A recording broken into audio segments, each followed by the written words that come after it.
Welcome at the French Institute for this new event of Beyond Words Festival. All events are accessible either online, live and replayed, or on-site here at the French Institute, thanks to the hybrid format that our technical team has managed to set up. Today, we are delighted to host Laurent Binet, online from France, and Alex Preston, online from Kent. Laurent Binet is a French writer. His first novel, HHHH, was an international bestseller, which won the Prix Goncourt for the first novel, among other prizes. The seventh function of language won the Prix de la FNAC and Prix Interallié. Actually, this is this one. He recently published the English translation of his bestseller, Civilisations, that won the Grand Prix de l'Académie Française. All of these books have been translated by Sam Taylor and published by Harville Secker. Alex Preston is a British author. His first novel, This Bleeding City, was an international bestseller, won the Spears and Edinburgh First Book Awards, and was selected as one of Waterstone's New Voices 2010. His second, The Revelations, was shortlisted for the Guardian's Not the Booker Prize. Preston writes and reviews for GQ, The Observer, and New Statesman, and appears regularly on BBC, television, and radio. He's a lecturer in creative writing at the University of Kent. And let me welcome also David Mildon, who is here with us in the Salon at the French Institute, and who will read some passages from Civilization. David Mildon is an actor who trained at the London Academy of Music and Dramatic Arts and has worked in the West End for BBC Radio and toured nationally and internationally, as well as extensive work with new writing.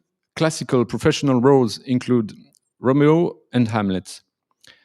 David will be performing the bilingual literary love story Leaves at the German Street Theatre next month. In this book, Civilization, Laurent Binet puts us in the strange situation of having to imagine an inverted globalization in which Europe would be the colonized and not the colonizer. So let's see how alternate history literature informs our understanding of the world. And now, over to you, Alex and Laurent.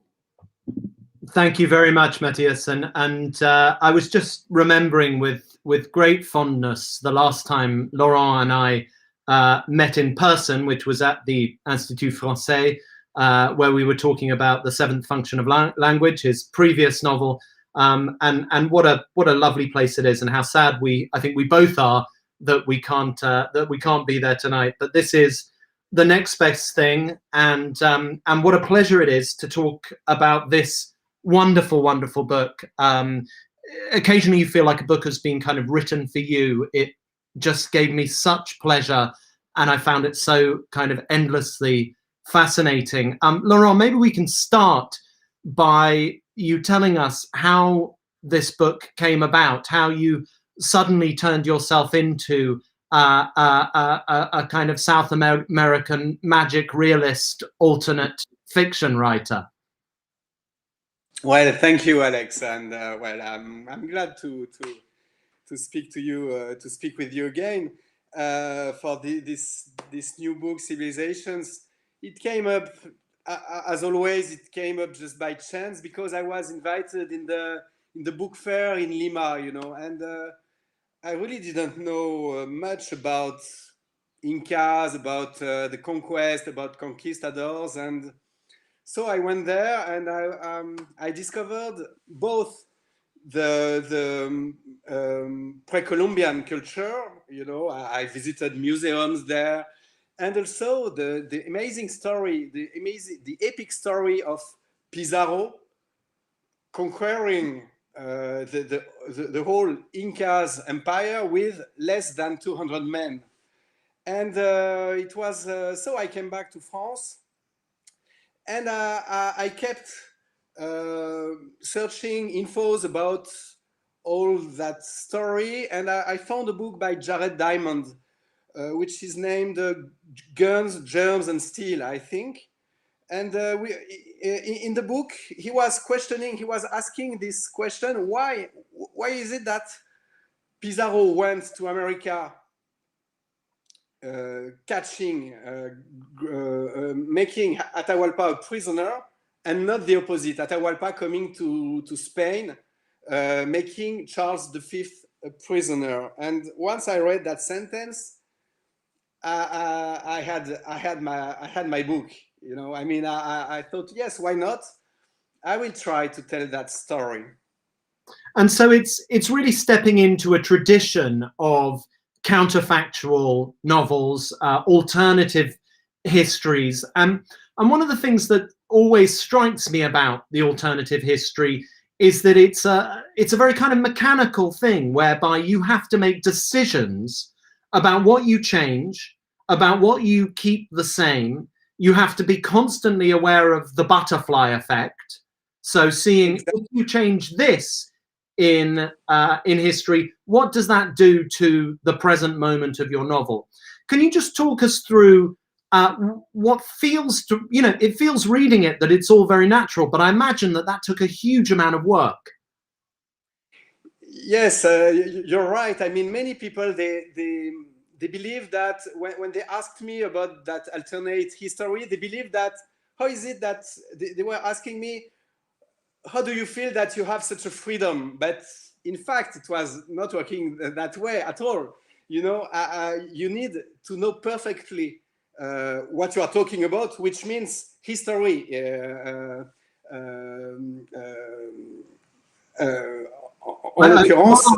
Speaking French, and I can translate if it's if it's easier. En l'occurrence, with that story, I needed to get a huge amount of knowledge about the 16th century, you know, and both in America and Europe, in order to move my bricks. You know, I had to have a clear mind of the big picture and also of the details.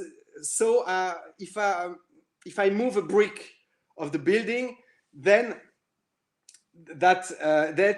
I would start, as you said, the mechanical process. You know, like if I move that according to what I know about this time. So what would be the change? You know, and then that butterfly effect was growing and growing and growing. And so with that, the starting point of my, because with alternate history, there is always a point bascule, the switching point. You know, you have to decide the switching point. You know, and of course I thought about, so my switching point would be Columbus. Christopher Columbus wouldn't make it. You know, but it wouldn't be enough to explain why he wouldn't make it. You know, and according to that Jared Diamond, the Spaniards, they won because they had three things which gave them a big advantage, which were horses, iron, and antibodies, and germs and antibodies. Because you know, I think the most of the Indians, they were wiped out because of germs. You know, smallpox mostly. And so I thought, okay, so if I want to change history, I have to make the balance. I mean, to bring them those, to suppress the advantage of the Spaniards. And that's why I thought, I remember that, yes, look, the Vikings 5 centuries before Columbus, they had a small trip to America, you know, to Canada, basically. So I thought, just imagine that a bunch of Vikings, instead of going to the west, then back to the east, would go to the south, you know, and spread into the North America and then the South America, horses, iron, and germs, you know. And so the Indians, they would have 500 years to get ready when Columbus showed up. So that's why I built my story with that introducing part with the Vikings, and then the second part, the failure of Christopher Columbus, and then the core of the book, the main part, which is the Atahualpa's Odyssey. Yeah. But it's really interesting because I kept thinking about the kind of narratological decisions you were taking at each point in the book. So you start off, as you say, with an Icelandic saga, basically, a Norse saga. And it is written with a kind of, with almost pastiche, but it's not got the kind of mocking of a pastiche. It's a serious... Because it's a pastiche, not a parody. Yes, okay, exactly. Perfect. Yeah. Then we move to Columbus, who is a kind of odious figure, who is sort of self-important and yet at the same time totally enthralled to his overlords back in Europe. And you write that in the form of his journals. And then you have the, as you say, the body of the text, which is Atahualpa. But even within that, what's interesting is that you move through time by using different narratological devices. So you will suddenly insert letters.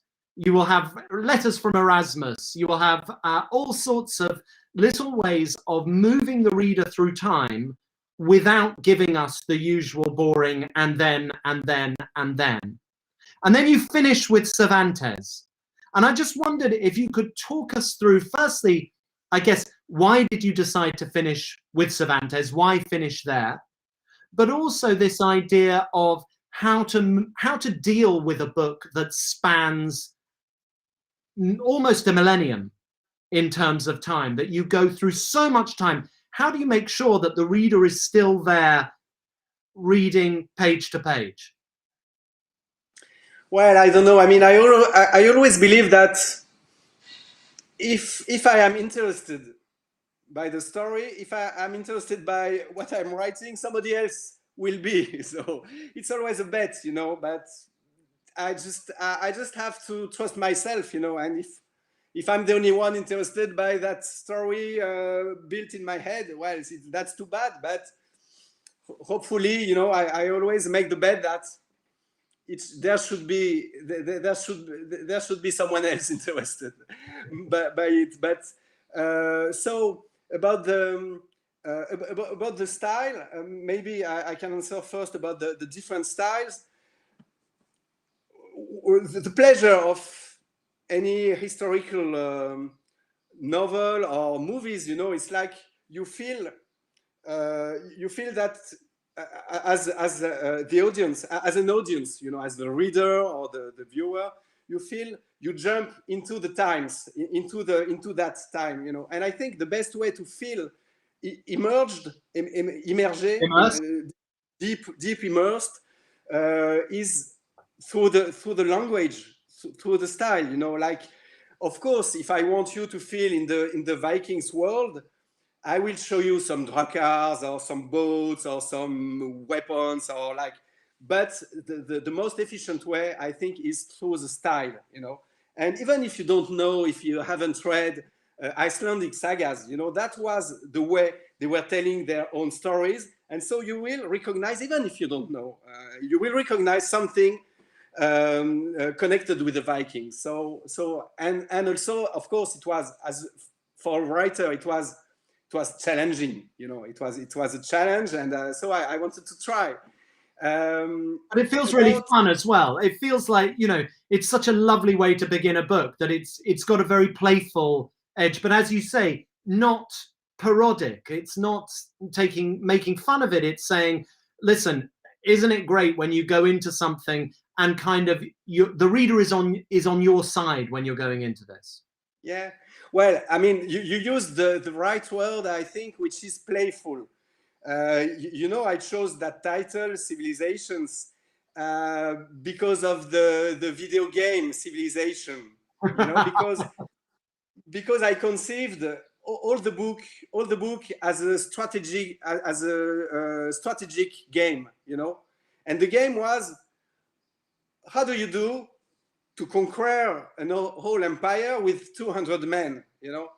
That was a big challenge, and if you ask the question, how do you do to conquer a world with 200 men? The answer should be, it is not possible. But two men, they did it, Cortés in Mexico and Pizarro in Peru, you know? And so I was always thinking, I mean, I was always trying to analyze their strategy and to transfer their strategy to Atahualpa. And so the question I had was, what they did, Cortés and Pizarro, can Atahualpa do the same? And the answer was always yes, you know, like finding allies which would disagree, which would be victims of Charles V, as the Mexican tribes, they were victims of the Aztecs. Yes, the Jews and the Muslims in Spain, comment on dit les paysans, the peasants, peasants in Germany, and it was very simple, in fact, like find the enemies of my enemy, you know, and did Charles V have enemy? Yes, he had Francis I in France, and inside enemies, outside enemies. So it was really interesting challenge of strategy, you know. Then the last part of your last question about Cervantes, I didn't want to end the book with the final triumph of Atahualpa, or the final victory of the Incas, because you should never forget that history never ends. Until the end of humanity, maybe, but till that point, the history is always going on, you know. And so, even when you believe that, okay, your empire, you got the peace for your empire, peace is never forever, you know. So I wanted to make that jump 25, 30 years later to show that, okay, Indians, they control the empire of Charles V, Aztecs, they are in France, but there is still resistance, there is still Rome, the Pope, the Turkish army, Soliman the Magnificent, and so the history still goes on. And the center point of that time afterwards, of that jump in history, was the Battle of Lepante. How do you say Lepante? Lepante. Okay. A big say. Some place in Mediterranean, you know, some place in Mediterranean Sea. That was that huge battle where Cervantes took part, you know. Yes. And I wanted to rewrite that battle with different protagonists, you know, like Incas and Aztecs against Catholics and Muslims, allies together, and to put Cervantes in the middle of that battle. You know, it's in that battle that where he was injured and lost. He didn't lose his hand, but he couldn't use it anymore. I mean, he was badly injured, you know. And so I thought that, okay, if I center that last part of my book on that battle, I will. Who would be better than Cervantes to be the protagonist of these times? And I think it was a funny double reverse, you know, like the first reverse, like you follow the conquest through the eyes of Incas, and then 30 years later you watch the Europe controlled by Indians through the eyes of somebody from Europe. And if I can choose, and if Cervantes is around, I thought it would be funny to use him, and of course, in that case, to write that last part in the way of Don Quixote. And that's, you know, it's lovely for all sorts of reasons. It's partly that, you know, I think with you, I'm always trying to work out what sort of writer you are and how you're positioning yourself. And it strikes me that that Cervantes is sort of your soulmate as far as literature goes, and so of course it's great fun, and it is a lovely way to end the book. But it's also, I was thinking about why end there, as in why not carry on, and it's because I guess, there is this sense of it being the start of something new, that almost, you're waiting for Civilisations 2, which was a more successful computer game than Civilisations 1. But, that's the lovely thing here, is that sense of history as this ongoing river. And actually you have this very hopeful final image of Cervantes setting out into America. Yes, I had very early I wanted it ends this way, because Cervantes stepping in Cuba, stepping in America, because I wanted it ends this way because I wanted it was a gate to another book not written yet, or which was not written before and which is not written yet, which would have been Don Quixote in America. I would love to have read such a book, and so that's why I wanted to end this way. And I don't think I will write any sequel of it.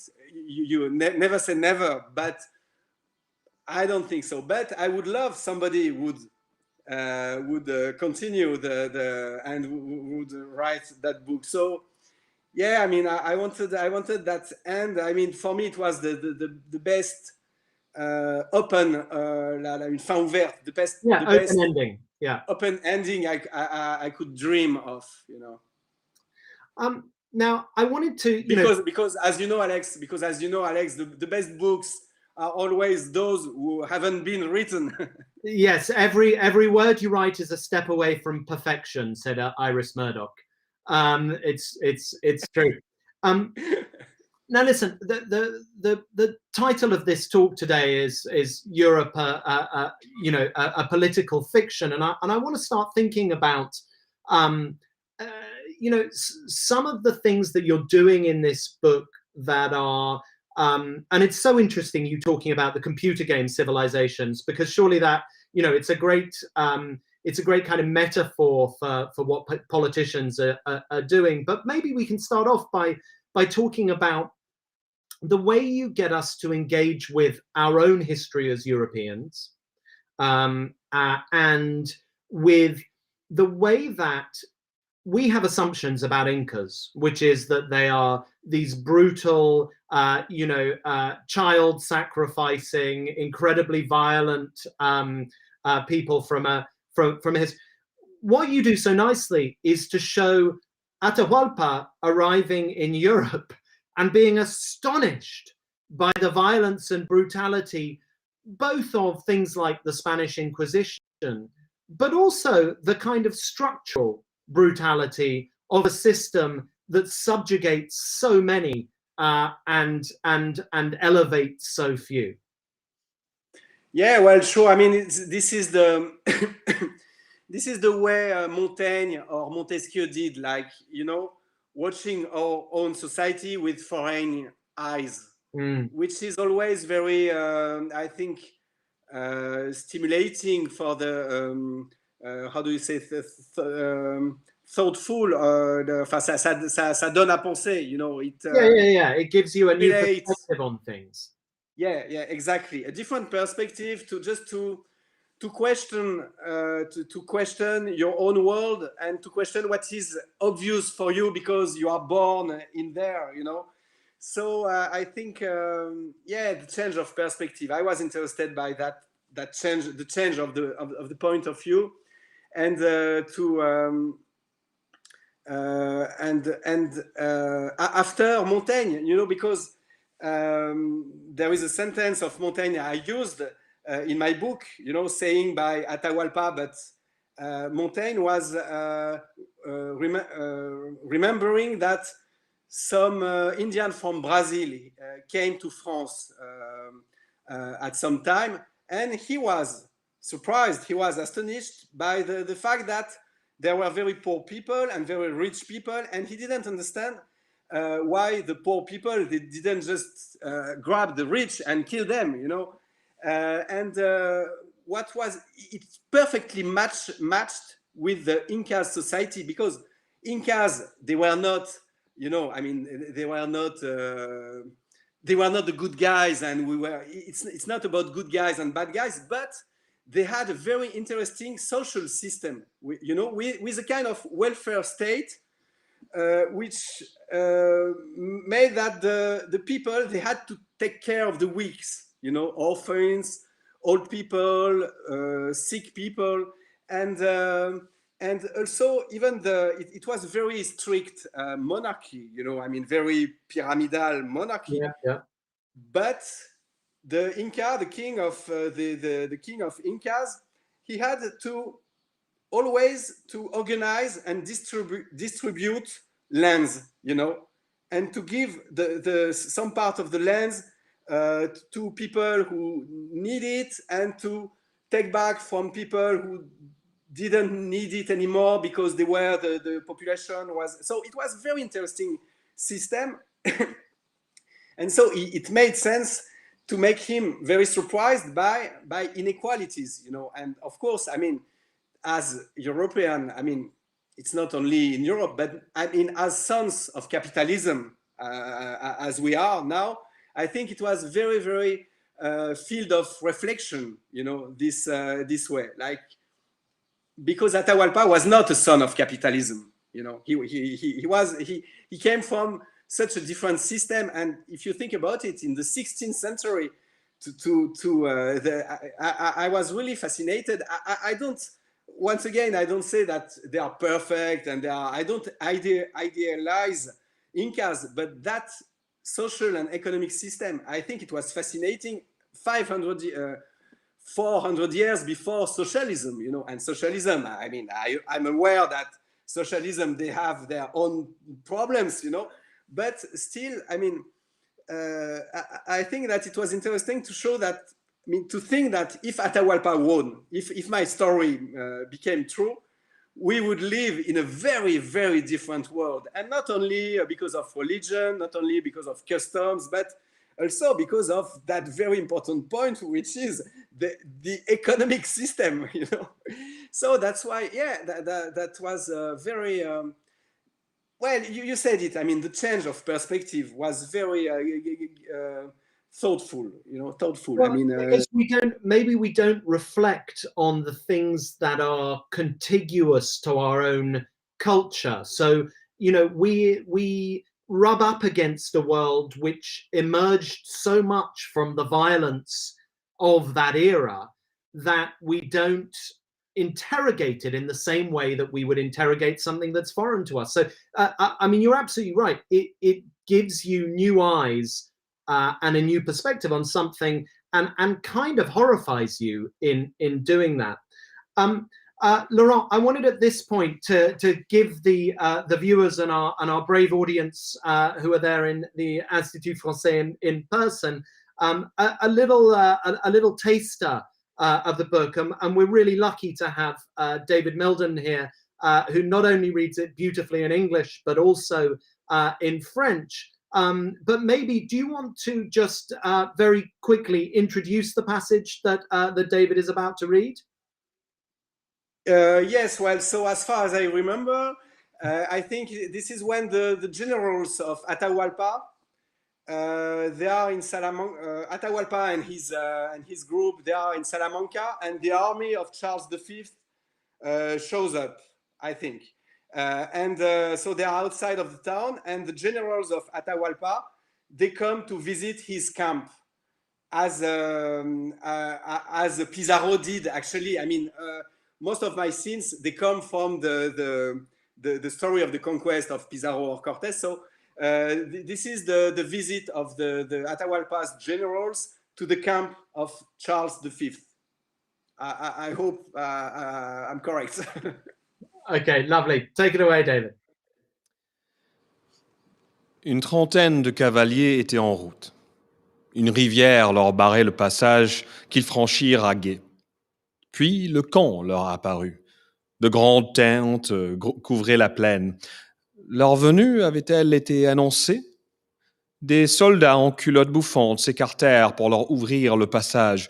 Les chevaux avançaient dans une forêt de lances et de drapeaux. Un homme chauve, à barbe blanche, les accueillit, drapé dans un manteau de fourrure noire, une chaîne d'argent autour du cou, une bague sertie d'une pierre rouge à la main gauche. Il invita Kiskis et Chalcochimac à pénétrer sous une tente, devant laquelle 14 soldats lourdement armés montaient la garde. Les 2 généraux mirent pied à terre et entrèrent, seulement escortés du truchement, de leur perroquet et du puma tenu en laisse. À l'intérieur, Charles Quint, entouré des gens de sa cour, se tenait assis sur un siège en bois. Il portait une barbe noire, un pourpoint rouge et des bas blancs. Les 2 visiteurs furent frappés par sa mâchoire de crocodile et son nez de tapir. Chalcochimac voulut s'avancer pour lui offrir les perroquets, mais 2 gardes s'interposèrent aussitôt. Les oiseaux furent emportés, ce qui fit penser aux 2 généraux que leur présent avait été accepté. Mais le monarque n'avait pas prononcé une parole, n'avait pas même jeté un coup d'œil sur les plumes multicolores. L'homme avait la bouche ouverte et semblait ailleurs.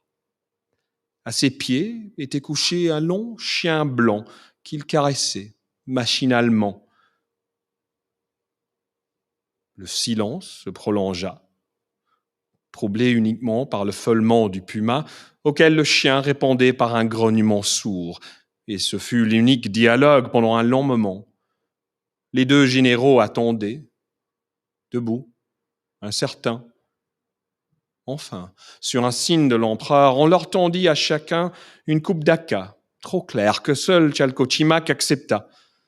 Charles lui-même se fit servir dans une coupe d'or, qu'il vida d'un trait. Il essuya avec le revers de la main la mousse qui était restée sur ses lèvres. Le breuvage était accompagné d'une volaille rôtie, servie sur un plat en argent, dont il arracha une cuisse, qui se mit à manger avec méthode. Et les Quitaniens observaient, fascinants, des gouttes de graisse qui tombaient dans sa barbe. Puis il jeta le morceau à son chien et parla d'une voix étrange, basque, presque inaudible. Il voulait savoir si, comme sa femme le lui avait écrit, les hommes d'Atahualpa étaient venus des Indes par la mer Océane. Il avait la conviction qu'ils n'étaient pas originaires de l'île de Veracruz, d'où les Portugais apportaient leur bois braisé. Les hommes là-bas n'étaient, d'après ce que lui avait rapporté sa sœur, la reine du Portugal, que des sauvages mangeurs d'hommes. Tandis que Chalcochimac essayait de lui expliquer Tawantinsuyu et la guerre d'Atahualpa contre son frère, le monarque lui coupa la parole. Il lui plut de mentionner ses propres guerres contre un roi très puissant nommé Soliman. Chalcochimac lui assura que, s'il le souhaitait, Atahualpa et ses hommes iraient soumettre ce Soliman. Charles Quint émit un rire strident. Les hommes qui l'entouraient rirent avec lui, mais les Quitaniens ne surent pas s'il s'agissait d'un rire de complaisance ou si l'idée leur paraissait, à eux aussi, extravagante. Enfin, Charles Quint se leva de son siège, révélant une taille médiocre, et s'écria qu'Atahualpa devait payer pour l'outrage de Tolède. Enhardi par la colère de son maître, mu par le désir habituel à son espèce de le singer, de lui complaire et de le défendre, le long chien blanc avait bondi sur ses pattes et aboyé à l'adresse des visiteurs. Mais, ce faisant, il s'avança un peu trop près. Le puma émit un sifflement rauque et rapide comme la foudre, lui décocha un coup de griffe sur la gueule. Le chien battit en retraite en couinant. Aussitôt, Charles interrompit sa vocifération pour venir au chevet de l'animal. Il lui parlait d'une voix douce, dans une langue inconnue. Il répétait « Sempre, sempre ». Le chien léchait les doigts de son maître. Un filet de son s'était répandu sur le sol.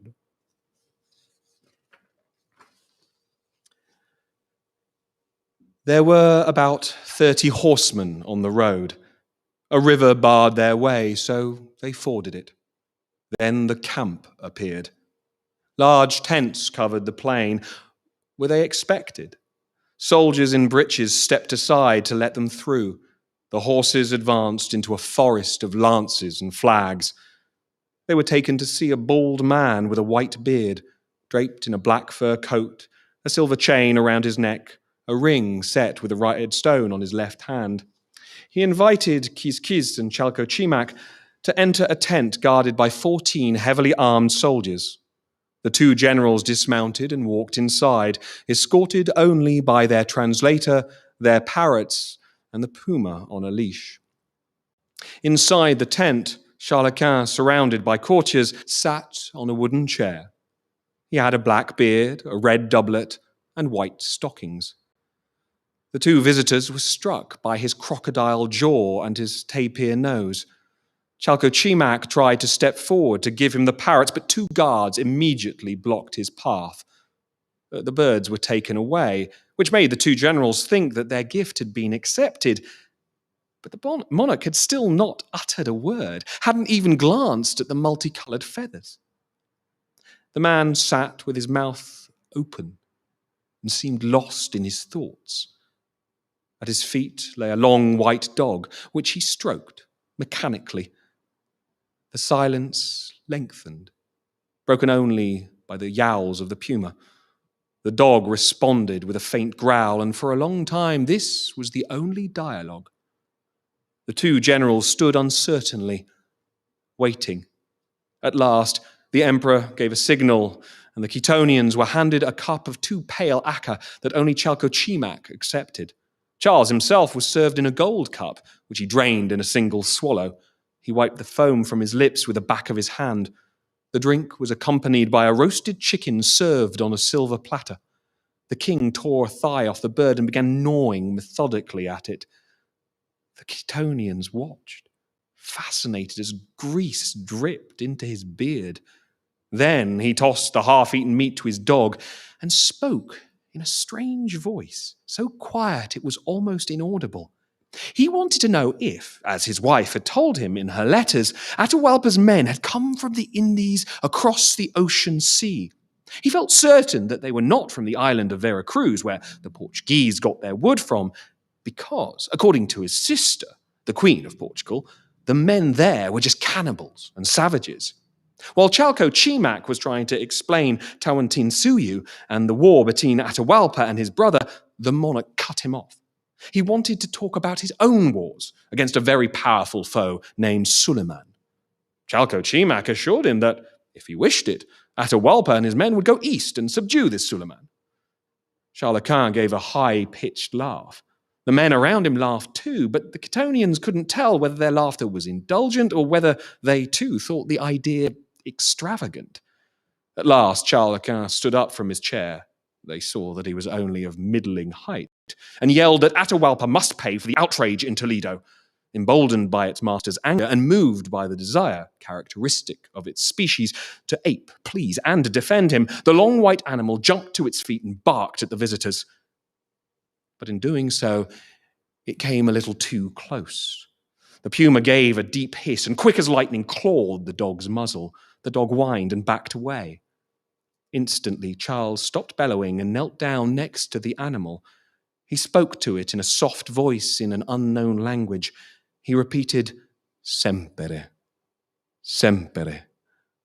The dog licked its master's fingers. A trickle of blood pooled on the ground.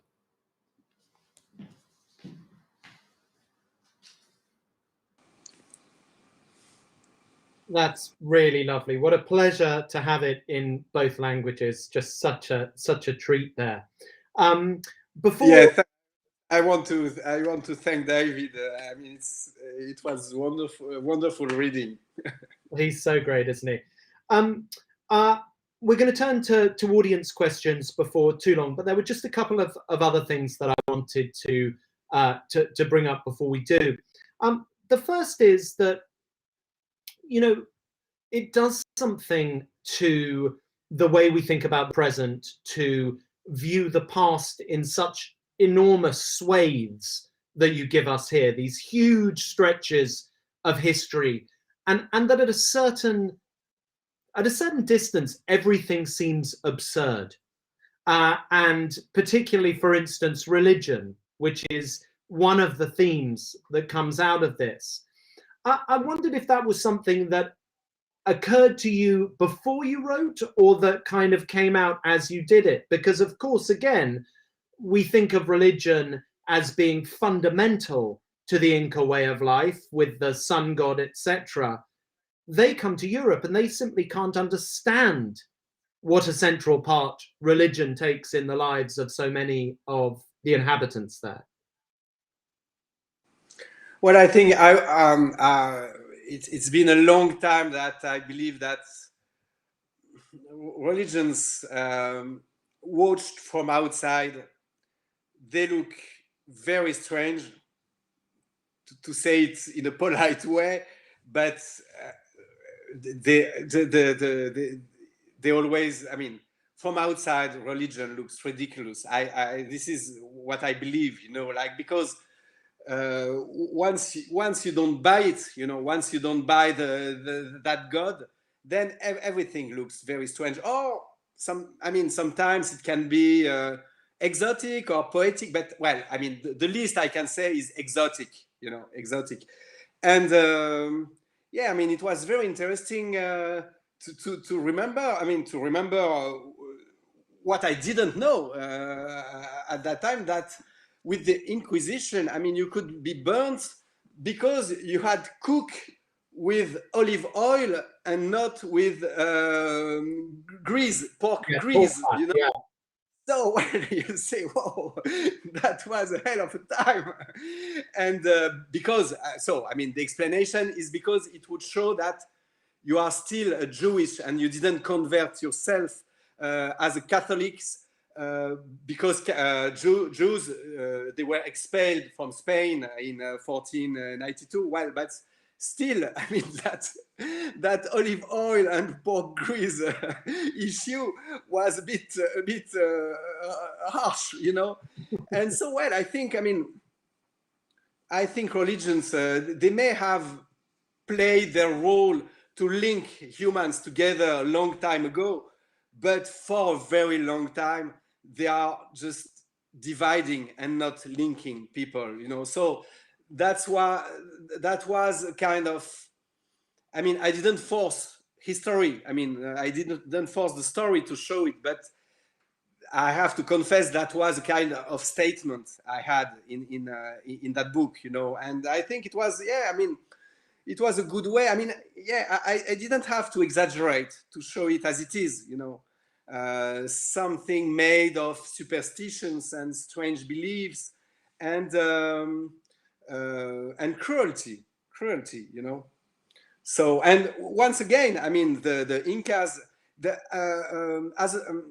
in fact, Aztecs, they were doing more human sacrifices than Incas. But Incas, they did also human sacrifices, you know. So, well, I mean, it's not the point, once again, that who is better. And I mean, I don't like the religion of the sun more than the Catholics or the one. And yes, and also, I mean, what was interesting was the Protestant issues, you know, the Luther case, you know, like, it was interesting how it was a religion crisis in Europe at that time. And before writing that book, I always believed that Protestants, they were more tolerant than Catholics, you know. But if you study Martin Luther and or Calvin, or all those reformist leaders, well, they were very hard too. I mean, you know, and Calvin, he burned people also. Luther, he was very, very anti-Semitic. And so, well, I mean, it's, of course, it's another time, you know, so, but that's all the problem of religion, you know. Religion wants to stay the same forever, you know. So of course, I mean, I think it was a problem at that time, and I think it's even more a problem today, you know. There's another great French book that I kept thinking of when I was reading this, and you know, for your book, for one that is set so long ago, keeps bringing up kind of contemporary issues, and I kept thinking of Thomas Piketty's Capital when I was reading this, because it seemed to me that this is a book that is about revolution, and it's about inequality. The Alsatian peasants, they rise up very much in the way that we are beginning to get the feeling that people are rising up. You know, it is a populist movement, the Alsatian peasants. And so I was sort of, I guess I was wondering about you talked a little bit earlier about socialism. You talked about the way that Atahualpa viewed the kind of broad superstructures of state as absurd. But I wondered if you could talk a little bit about the perspective from the bottom there. How did you think about these organizations of peasants? How did you think about the possibility of revolution? And I guess, were you aware of, you know, we're living in an era where there are similar imbalances to the world you were writing about then? Did you think about the kind of contemporary relevance of that point? Well, I mean, when I wrote this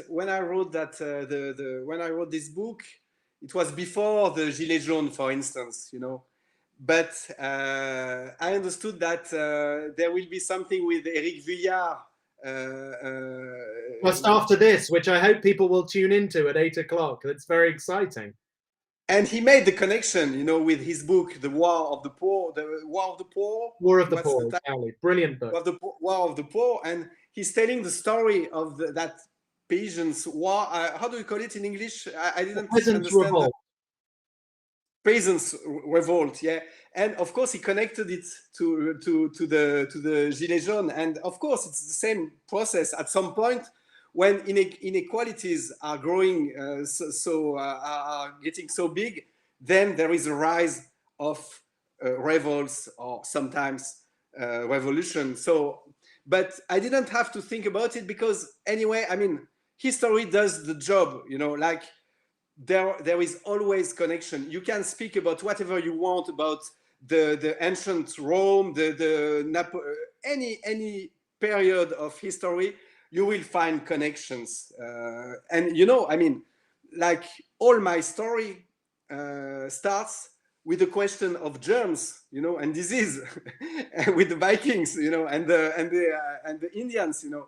And of course, at that time, I didn't know. This was just a distant dream that we would all be doing things from our drawing rooms because, yeah. Well, so, sorry. No, go ahead. No, well, so just, I mean, I have to say it was just, I mean, I don't know if I can say by chance, you know, but yeah, it was just by chance that there was a connection that Éric Vuillard made en connaissance de cause, you know, en connaissance de cause. But well, I mean, I am not surprised because I know the logic, you know, big inequalities. Comment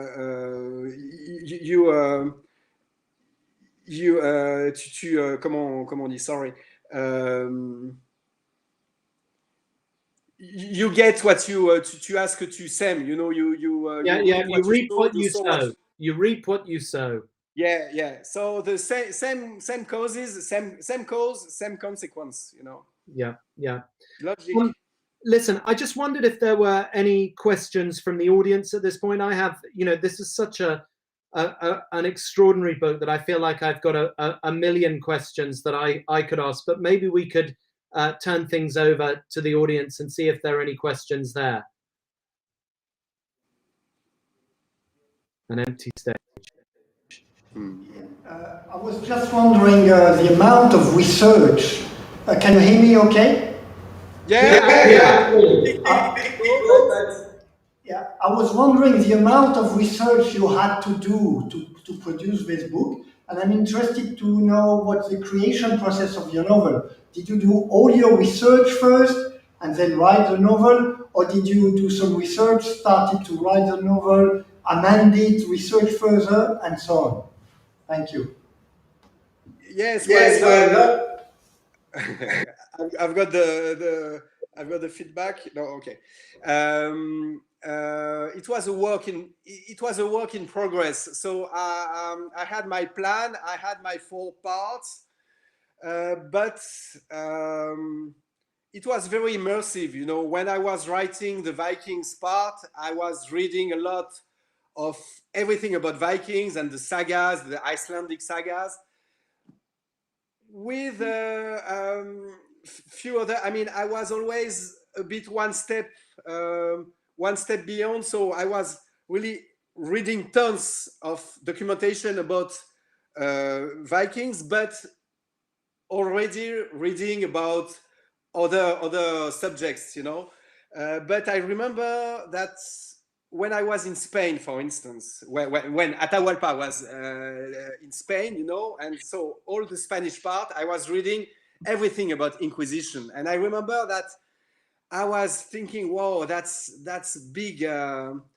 That's big stuff. I mean, that is a lot of materials, a lot of knowledge I have to acquire.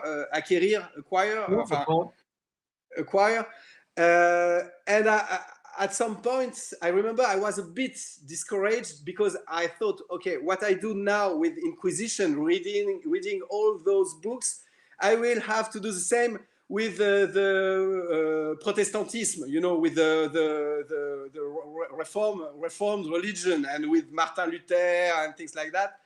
And so it was really a huge amount of documentation, and I love it. I mean, the truth is I love it, you know, and I did also a lot of researches for HHHH, for seventh function of language, and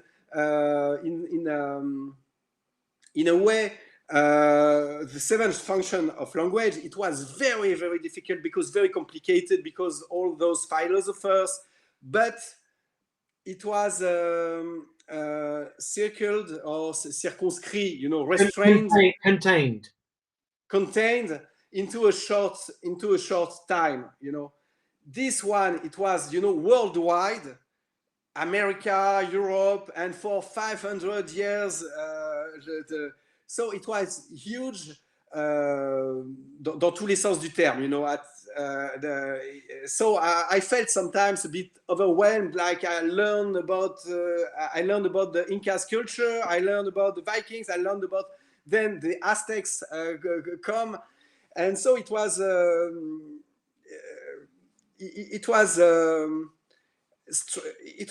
a bit of stress, but also it was exciting, you know, and this is obviously, this is what I love, you know. I love to learn a lot when I write a book, and I used to say that I write just because I like to read, you know. So yes, well, I mean, it was the documentation, it was, for me, I mean, it was epic, you know. It was another kind of odyssey. Any other questions from the audience there?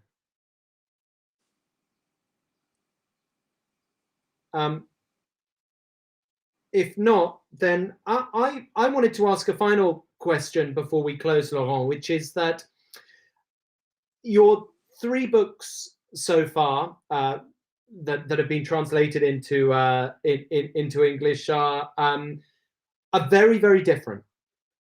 They are linked by this kind of urbane authorial voice. They're linked by an interest in history and theory, but they're linked above all by this word that I used earlier, and I kind of then questioned myself for using it, this idea of pastiche, or it feels almost that one needs a different word to describe your engagement with historical fiction in HHHH, with the cultural theorists in Seventh Function, and then with all sorts of different types of writing in Civilisations.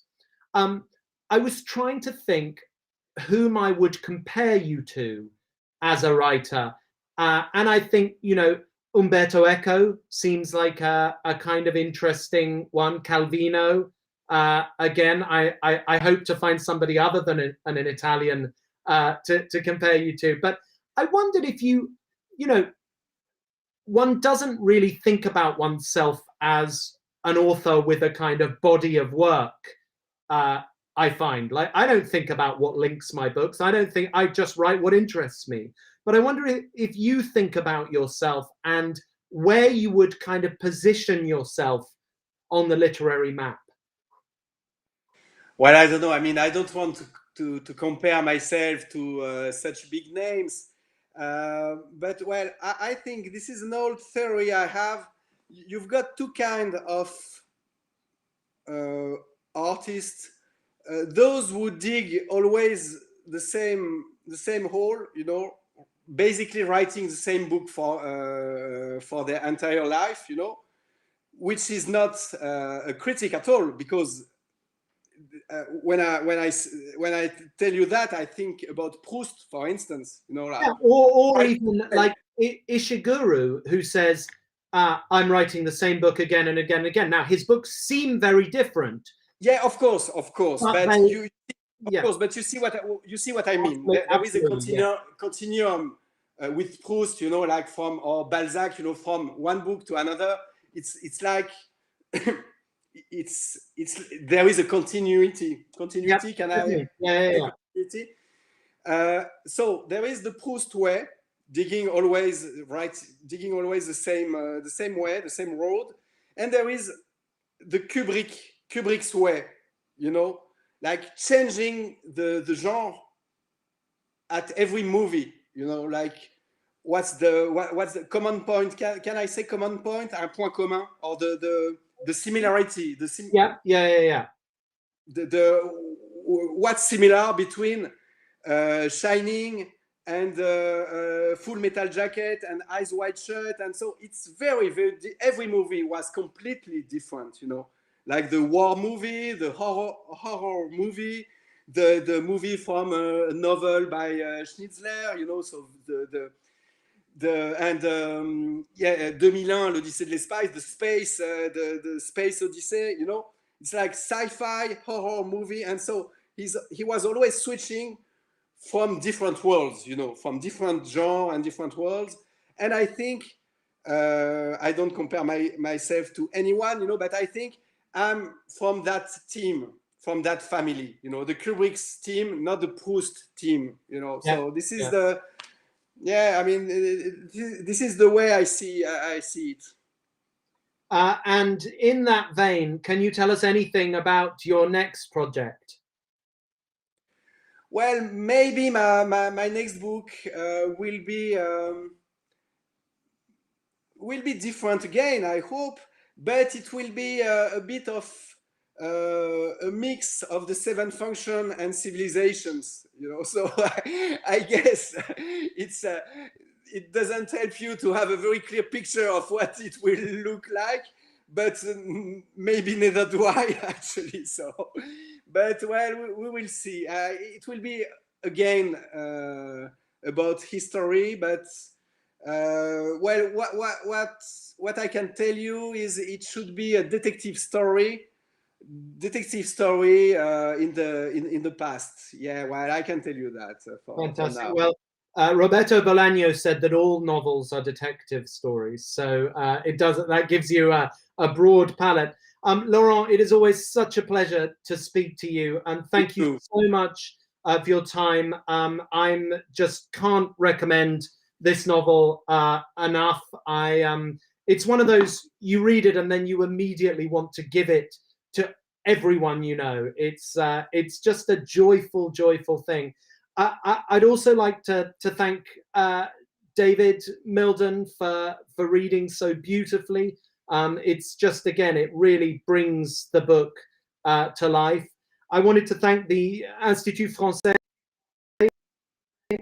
Again, person next year. when when hopefully all of this is behind us. Now, ladies and gentlemen, you don't have time to have a French supper now, but you have time to have a quick English dinner before the brilliant Eric Vuillard, about whom we were just speaking. Laurent recommended his book to me a few weeks ago, and I read it and I absolutely loved it, The War of the Poor, speaking to Douglas Stewart, who has won every prize going and several that weren't, for the amazing Shuggie Bain. They will be on at 8 o'clock. Do come back, tune in for that. But in the meantime, Laurent Binet, thank you so much. Thank you very much. Thank you, Alex, and thank you, David. Bye-bye. Bye.